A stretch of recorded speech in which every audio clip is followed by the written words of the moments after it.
করেছে নাথ আর করিবে বলে প্রভু অকাল বোধার দুর্গা মূরতি করেছে নাথ আর করিবে বলে প্রভু রাবণী ধরে দুর্গা মূরতি করেছে নাথ আর করিবে বলে অকাল বোধার করিবে বলে প্রভু অকাল আর হরে হরে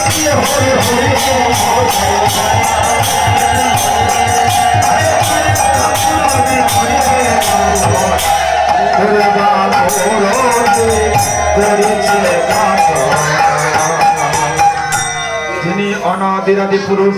যার ইচ্ছায় সৃজিত বিশ্ব সেই পরমেশ্বর করেছেন অকাল দেবী প্রভু রামচন্দ্র সমস্ত সামগ্রী আজ সেই সাগরের কূপ থেকে বানরদের বললেন শোনো বাবা তোমরা সেই ফুল বিল্ল তুলসী সমস্ত ফুল সজ্জা করো আর ভগবান রামচন্দ্র বললেন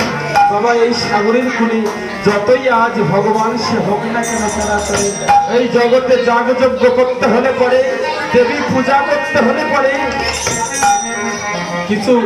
ত্যাগী না হলে পরে বাবা ভগবানের সাধনা করা যায় না সরাসরি যতই টাকা পয়সা ধনৈশ্বর্য থাকে না কেন তাহলে ত্যাগী হতে হয়